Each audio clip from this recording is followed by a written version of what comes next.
உலக மக்கள் எல்லோருக்கும் வணக்கம். நான் உங்கள் ஜி கோபால் பேசுகிறேன். இன்னைக்கு நாம பேசக்கூடிய தலைப்பு மாத பலன்கள். மாத பலன்கள் வரிசையில் பிப்ரவரி மாத பலன்கள் நம்ம பேச போறோம். அதுவும் இந்த விருச்சக ராசிக்காரங்களுக்கு இந்த பிப்ரவரி மாத பலன்கள் எப்படி இருக்கும், அதை பத்தி தான் இந்த காணொலியில நீங்க பார்க்க போறீங்க. இந்த மாதத்துல இருக்கக்கூடிய அந்த கோள்களுடைய அனுகிரகங்கள் விருச்சக ராசிக்கு எப்படி இருக்குது அதை பார்ப்போம். உங்களுக்கு கும்பத்துல சனி பகவான், மீனத்துல ராகு பகவான், மேசத்துல குரு பகவான், கன்னியில கேது பகவான், தனுசுல புதன், சுக்கிரன், செவ்வாய் தனுசுல இருக்கிறாங்க. உங்களுக்கு ஜனவரி 15ஆம் தேதி பெயர்ச்சியாகி மகரத்துக்கு அந்த சூரிய பகவான் வர்றாங்க. மகரத்துக்கு சூரிய பகவான் வரும்போது மகர சங்கராத்திரி, அதாவது தமிழர் திருநாள். இது இந்த மாத கிரக அமைப்புகள். அப்போ உங்களுக்கு அந்த பிப்ரவரி ஃபர்ஸ்ட்லயே உங்களுக்கு பார்க்க போனா இந்த புதனாகப்பட்டது பெயர்ச்சியாகி மகரத்துக்கு போயிடுவாரு. அதே சமயத்துல புதனும் சூரியனும் உங்களுக்கு மகரத்துல ஒன்னா இருப்பாங்க. அதுக்கப்புறமாகப்பட்டது 6ஆம் தேதி செவ்வாய் பகவான் தனுசுல இருந்து பெயர்ச்சியாகி மகரத்துக்கு வந்துடுறாங்க. அதுக்கப்புறமாகப்பட்டது இந்த சுக்கிர பகவான் 12ஆம் தேதி பெயர்ச்சியாகி மகரத்துக்கு வந்துடுறாங்க. அப்ப மகரத்துல சூரியன், சுக்கிரன், புதன், செவ்வாய் இத்தனை கிரகங்கள் இருக்குது. இது போக இந்த புதன் பகவான் ஆகப்பட்டது 20ஆம் தேதி பயிற்சியாகி கும்பத்துக்கு போயிடுவாங்க. அதற்கு முன்னாடியே இந்த சூரிய பகவான் ஆகப்பட்டது பெயர்ச்சியாகி பிப்ரவரி 15ஆம் தேதி கும்பத்துக்கு போயிடுவாங்க. அப்போ விருச்சிகத்துக்கு இந்த மாத கிரக அடைவு எப்படி இருக்கிறது அதை பார்க்கலாம். அப்போ விருச்சிகத்துக்கு பார்க்க போனா தன்னுடைய ராசி அதிபதி யார்? செவ்வாய் பகவான்.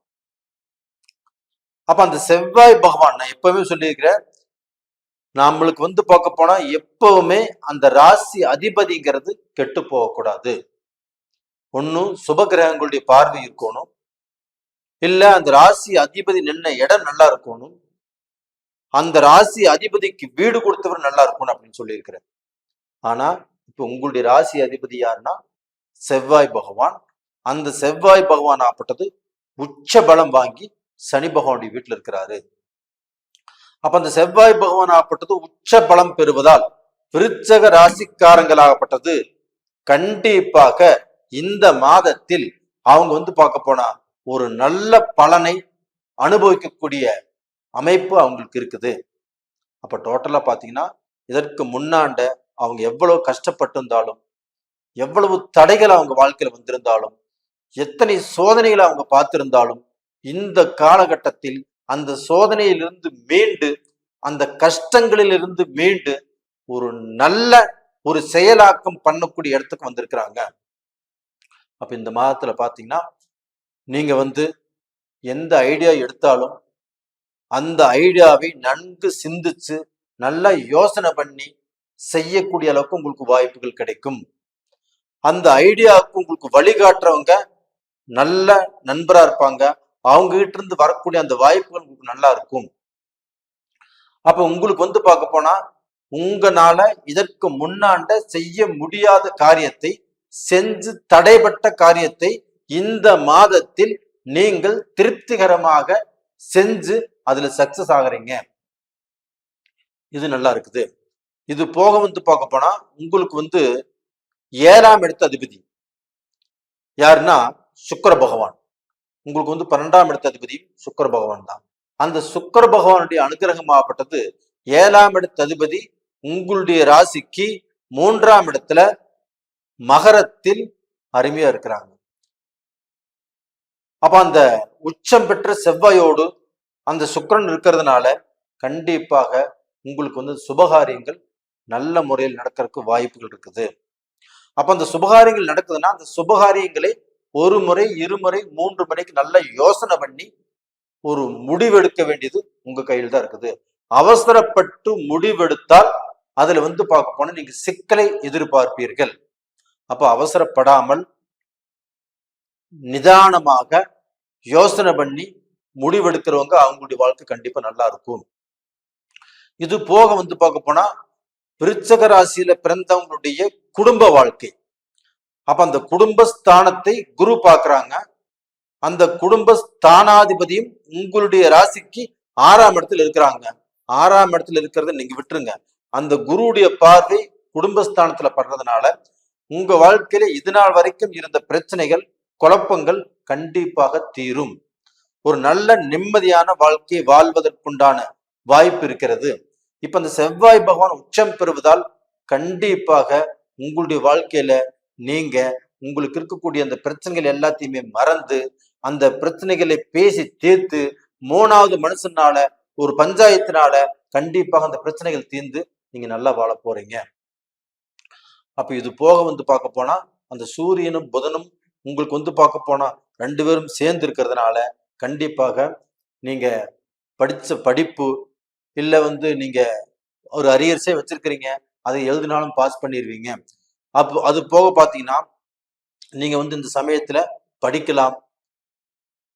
நீங்க வந்து பார்க்க போனா எதிர்பார்த்த கல்விங்கிறது உங்களுக்கு கண்டிப்பாக திருப்தியாக அமையும்.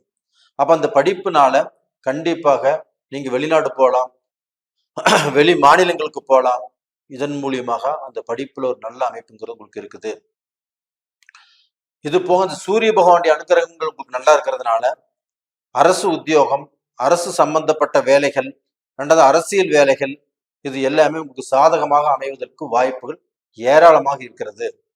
அப்ப டோட்டலா பாத்தீங்கன்னா அரசியல்ல நீங்க நல்ல ஸ்தானத்துக்கு வருவீங்க, கண்டிப்பா நல்லா இருப்பீங்க. இந்த விருச்சக ராசி ஆகப்பட்டது விஷாக நட்சத்திரம் 1ஆம் பாதம். அப்ப இந்த விசாக நட்சத்திரத்துல பிறந்தவங்க ஆகப்பட்டது குரு பகவானுடைய நட்சத்திரத்துல பிறந்திருக்கிறீங்க.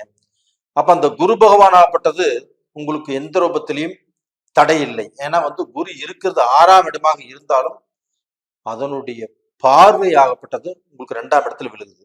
அப்ப அந்த 2ஆம் இடத்துல குடும்பஸ்தானத்தில் விழுவதனால, உங்களுடைய வாக்குஸ்தானத்தில் விழுவதனால, உங்களுடைய தனஸ்தானத்தில் விழுவதனால கண்டிப்பாக தனத்துக்கும் குடும்பத்துக்கும் கண்டிப்பாக எந்த குறையும் வைக்க மாட்டாரு. இது போக அனுச நட்சத்திரம் சனி பகவானுடைய நட்சத்திரம்.